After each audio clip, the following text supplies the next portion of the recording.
എമ്പുരാനേ ഓ എമ്പുരാനേ.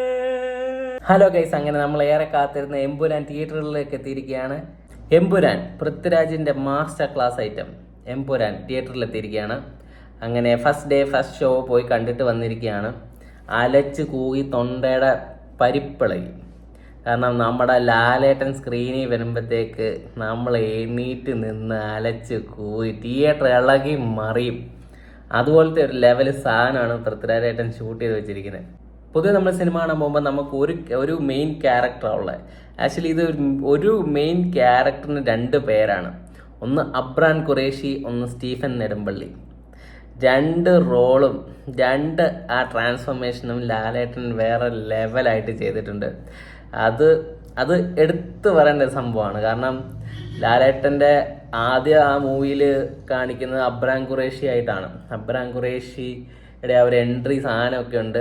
ആ സമയത്തെ മേക്കിംഗ് എന്നൊക്കെ പറഞ്ഞാൽ നമ്മൾ ട്രെയിലറിൽ കണ്ട പോലെയൊക്കെ തന്നെ ഹെലികോപ്റ്റർ വരുന്നു, അത് ഒരു രക്ഷയില്ല. ആ BGM ഒക്കെ അതിൻ്റെ കൂടെ അങ്ങ് അലിഞ്ഞ് ചേർന്ന് വേറെ ലെവലായിട്ടാണ് ആ സംഭവം പോകുന്നത്. നമ്മൾ അത് കഴിഞ്ഞ് മുന്നോട്ട് വരുമ്പോൾ നമ്മുടെ സ്റ്റീഫൻ നെടുമ്പള്ളി വരും. സ്റ്റീഫൻ നെടുമ്പള്ളി വന്നു കഴിഞ്ഞാൽ നമ്മുടെ പഴയ ലാലേട്ടൻ മുണ്ടെടുത്ത് മടക്കി കുത്തിയുള്ളൊരു സാധനം ഉണ്ടല്ലോ, അത് വേറെ ലെവൽ. നമ്മുടെ ആ ഒരു ലൂസിഫറിനകത്തെ ഒരു സാധനം ഉണ്ടല്ലോ, വാടാ, ആ സാധനമൊക്കെ വേറെ സാധനം. അതൊക്കെ നമ്മൾ കണ്ടോണ്ടിരിക്കുമ്പോണ്ടല്ലോ നമ്മൾ ഈ തിയേറ്ററിലെ സീറ്റിന്റെ എഡ്ജിൽ വന്നിരിക്കും. കാരണം നമുക്ക് ചാരി ഇരുന്ന് റിലാക്സ് ചെയ്ത് കാണാൻ പറ്റത്തില്ല. കാരണം ചാരി ഇരുന്നൊക്കെ ഇങ്ങനെ കൈയൊക്കെ അടിക്കുന്നത്. നമ്മൾ എണീറ്റ് ആലച്ച് കൂയി അതൊക്കെ കാണണമെന്നുണ്ടെങ്കിൽ നമ്മളിങ്ങനെ അതിൻ്റെ അറ്റത്ത് വന്നിരുന്ന് ഇങ്ങനെ ആലച്ച് കൂയി വേണം അത് കാണാൻ. ഈ സിനിമയുടെ ഫസ്റ്റ് ഹാഫ് എന്ന് പറഞ്ഞാൽ അതൊരു ഹിന്ദി സിനിമ പോലെ ഇച്ചിരി ആ ഒരു നോർത്ത് ഇന്ത്യൻ ടച്ച് ഉള്ള പോലെയാണ് അത് കൊണ്ടുപോകുന്നത്. അത് ഒരു നൈറ്റിലാണ് ആ ഒരു പോർഷൻ എടുത്തിരിക്കുന്നത്. അപ്പം അതാണെങ്കിലും അതിൻ്റെ ലൈറ്റിംഗ് ആണെങ്കിലും അതിനകത്ത് കുറേ ഈ സ്റ്റണ്ടും കാര്യങ്ങളൊക്കെ ഉണ്ട്. എല്ലാം അടിപൊളിയായിട്ടാണ് ഷൂട്ട് ചെയ്തിരിക്കുന്നത്. കാരണം ഒരു വേറെ ലെവൽ ഒരു സാധനം. നമ്മൾ ഇതിന് മുന്നേ മലയാള സിനിമയെ കണ്ടിട്ടില്ലാത്ത പോലൊരു ബിഗിനിങ് ആണ് ഇതിന് ഉള്ളത്. അത് കഴിഞ്ഞിട്ട് പിന്നെ മുന്നോട്ട് പോകുമ്പോൾ നമ്മുടെ one and only Abran ഖുറേഷിയുടെ intro കാര്യങ്ങളൊക്കെയാണ്. അതാണെങ്കിൽ ഒരു രക്ഷയില്ല.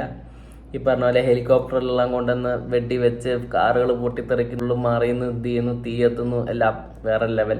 അത് കഴിഞ്ഞ് നമ്മൾ മുന്നോട്ട് പോകുമ്പോൾ നമ്മുടെ നാട്ടിലെ കുറേ രാഷ്ട്രീയ പാർട്ടികളുടെ കുറേ കാര്യങ്ങളും അത് കോർത്തിണക്കിക്കൊണ്ടുള്ള കുറേ പ്രശ്നങ്ങളും അങ്ങനെയാണ് പടം പോകുന്നത്. അപ്പം പിന്നെ ഈ പറഞ്ഞ പോലെ സെക്കൻഡ് ഹാഫ് കഴിയുമ്പം നമ്മുടെ അബ്രാൻ ഖുറേഷി ആ ഒരു ക്യാരക്ടറിൽ നിന്ന് സ്റ്റീഫൻ നെടുമ്പള്ളിയിലേക്ക് വരുന്ന ഒരു ഐക്കോണിക് സാധനമുണ്ട്. അത് തിയേറ്റർ ഇളക്കി മറിച്ച് ഏറ്റവും കൂടുതൽ തിയേറ്ററിൽ കൈയടി കിട്ടിയ സീൻസാണ് അത് വേറെ ലെവലായിട്ട് ചെയ്തിട്ടുണ്ട്. അതും ഒരു നൈറ്റ് ഒരു ഇതിലാണ് അത് ചെയ്തിരിക്കുന്നത്. അതും പിന്നെ അതിൻ്റെ എൻഡിലേക്കൊക്കെ വരുമ്പോഴത്തേക്ക് ഈ പറഞ്ഞ പോലെ 2-3 കുഞ്ഞ് ടെസ്റ്റുകളും കാര്യങ്ങളൊക്കെ ഉണ്ട്. അത് കഴിഞ്ഞ് സിനിമ അവിടെ വെച്ച് തീരുന്നില്ല. L3 പോകുന്നതിൻ്റെ നമ്മൾ ലൂസിഫറിനകത്ത് കണ്ട പോലെ തന്നെ അബ്രാൻ ഖുറേഷിയുടെ ആ ഒരു സംഭവം കാണിക്കുന്ന പോലെ തന്നെ ഇതിനകത്തും L3 ഒരു കുഞ്ഞു പോർഷൻ കാണിച്ചാണ് നിർത്തുന്നത്. പിന്നെ എനിക്ക് പേഴ്സണലി എമ്പുരാനെക്കാട്ടിലും കുറച്ചും കൂടി ഇഷ്ടപ്പെട്ടതെന്ന് പറഞ്ഞാൽ നമ്മുടെ ലൂസിഫർ തന്നെയാണ് ഇഷ്ടപ്പെട്ടത്. കാരണം എന്ന് വെച്ച് കഴിഞ്ഞാൽ ലൂസിഫർ എന്ന് പറഞ്ഞാൽ ഒരു കംപ്ലീറ്റ് മൂവിയാണ്. കാരണം അതിൻ്റെ എല്ലാ മേഖലയിലും പൃഥ്വിരാജ് സുകുമാരൻ എന്ന് പറഞ്ഞ ഡയറക്ടറിൻ്റെ കയ്യൊപ്പ് പതിഞ്ഞിട്ടുണ്ട്.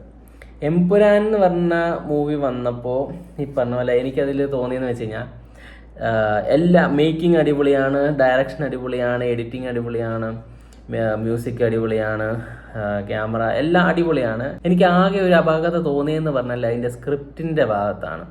സ്ക്രിപ്റ്റിൽ എന്തൊക്കെയോ സ്ക്രിപ്റ്റ് സ്ട്രോങ് അല്ലാത്ത പോലെ എനിക്ക് തോന്നി. അതുകൊണ്ട് ചെറിയ ഒരു കയറി ഇറങ്ങി പോകുന്നൊരു സംഭവം എനിക്ക് ഫീൽ ചെയ്തു. ഈ പറഞ്ഞ പോലെ നമ്മുടെ ECGയുടെ ഇത് പോലെ ആദ്യം പടം ഒന്ന് കയറും, പിന്നെ ഇറങ്ങും, പിന്നെ കയറും, പിന്നെ ഇറങ്ങും, പിന്നെ സെക്കൻഡ് ഹാഫ് കഴിയുമ്പോൾ ഒന്ന് ഭയങ്കര കയറ്റം ഇറങ്ങും, പിന്നെയും അതുപോലെ തന്നെ ഇറങ്ങും, പിന്നെ അങ്ങനെ ഒരു എൻഡിലാണ് അവസാനിക്കുക. ലൂസിഫർ നമ്മൾ പക്ഷെ കണ്ടിറങ്ങി കഴിയുമ്പോഴത്തേക്ക് നമുക്കൊരു ഭയങ്കര ഒരു അടിപൊളി ഭയങ്കര ഒരു ഫീല് കിട്ടും. ആ എൻഡ് സമയത്ത് ആ എൻഡിൽ ഭയങ്കര ഇമ്പാക്റ്റ് ഉള്ളൊരു എൻഡാണ് അവസാനം. പക്ഷെ ഇതിലേക്ക് വരുമ്പോഴത്തേക്ക് അത്ര നമുക്കത് ഒരു പഞ്ച് നമുക്ക് കിട്ടത്തില്ല. അത്ര എനിക്ക് കിട്ടിയില്ല പേഴ്സണലി.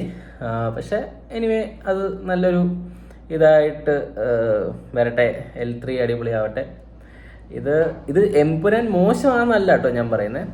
പക്ഷെ എമ്പുരാൻ ഞാൻ നേരത്തെ പറഞ്ഞ പോലെ തന്നെ നമുക്ക് ഭയങ്കര കിഡിലൊരു തിയേറ്റർ എക്സ്പീരിയൻസ് തരുന്നുണ്ട്. പക്ഷെ എന്നാൽ പോലും ലൂസിഫറിനെ അപേക്ഷിച്ച് നോക്കുമ്പോൾ എമ്പുരാൻ അത്ര ഒരു ഇതെത്തിയിട്ടില്ല എന്നേ ഉള്ളൂ. പക്ഷെ എമ്പുരാൻ മസ്റ്റായിട്ട് തിയേറ്ററിൽ പോയി കാണേണ്ട ഒരു മൂവി തന്നെയാണ്.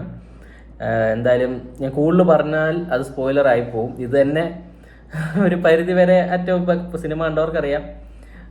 അപ്പോൾ മൂവി ഞാൻ കണ്ടു, എനിക്കിഷ്ടപ്പെട്ടു. പിന്നെ അടുത്ത L3ക്ക് വേണ്ടി കാത്തിരിക്കുന്നു. അപ്പം ലാലേട്ടൻ ആൻഡ് ടീം